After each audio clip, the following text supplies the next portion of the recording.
শীতে গোসলের ভয়ে যদি কোনো স্বামী তার স্ত্রীর হক আদায় না করে তাহলে ওই স্বামীর আমলনামায় গুনাহ হবে কিনা? মেয়েদের ক্ষেত্রে তো আছে যে সারা রাত ফেরেশতা লানত দেয়, স্বামীর কি হবে? আমি কিছুদিন আগে একটা আলোচনা এরকম করার কারণে অনলাইনে গিয়েছি, অনেক বোন এরকম প্রশ্ন করেছে যে হুজুর স্বামী যদি একই কাজ করে তাহলে এই ক্ষেত্রে স্বামীর এটা অপরাধ কিনা? অবশ্যই অপরাধ। কেননা শীতে আপনি গোসলের ভয়ে আপনার স্ত্রী বা স্বামী কারো হক আপনি নষ্ট করতে পারবেন না। এগুলো জিনিসগুলো ওপেন থাকা দরকার, কেননা রাসূল সাল্লাল্লাহু আলাইহি ওয়াসাল্লাম সব কিছুই ওপেনলি বলতেন, এগুলো শরীয়তের বিষয়।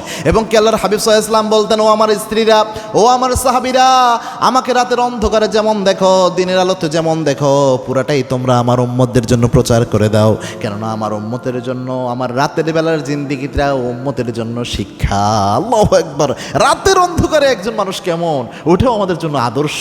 সুবহানাল্লাহি বিহামদি। আল্লাহর হাবিব সাল্লাল্লাহু আলাইহি ওয়াসাল্লামের জীবনের জন্য রাতের বেলা স্ত্রীর সাথে রাসূল সাল্লাল্লাহু আলাইহি ওয়াসাল্লামের কেমন আচরণ ছিল, এই জিনিসগুলো হাদিসের মধ্যে ফুটে উঠেছে।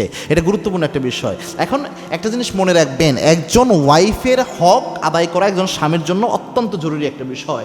আর স্ত্রীর হকগুলোর মধ্যে একজন স্বামীর জন্য এটা জরুরি, স্ত্রীর চাহিদা, তার এমনি খাবারের চাহিদা, পোশাকের চাহিদা সহ তার যা চাহিদা আল্লাহ রাব্বুল আলামিন ন্যাচারালি দিয়ে দিয়েছেন, এটাও পূরণ করতে হবে। আপনি শুধু শীতের ভয়ে এটা থেকে বিরত থাকতে পারবেন না। যদিও মেয়েদের ক্ষেত্রে ভয়াবহ হাদিস এসেছে, স্বামী যদি চায় আর স্ত্রী যদি সাড়া না দেয়, আল্লাহর হাবিব জানিয়েছেন সারা রাত ফেরেশতারা লানত দিতে থাকে। পুরুষদের ব্যাপারে এরকম না আসলেও আপনি তাকে হক থেকে কিন্তু বঞ্চিত করলেন, কিয়ামতের দিন আপনি আসামিও হয়ে যেতে পারেন। এজন্যে আপনার যদি কোনো অসুবিধা না থাকে, শুধুমাত্র শীতকে কজ করে এটা করবেন না। তবে একটা জিনিস মেনে চললে আপনাদের অনেকটা সহজ হয়ে যাবে।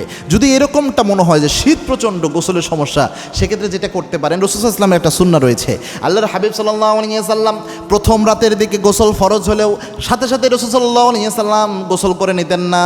আল্লাহর হাবিব সাল্লাল্লাহু আলাইহি ওয়াসাল্লাম ফজরের আগ পর্যন্ত অপেক্ষা করতেন।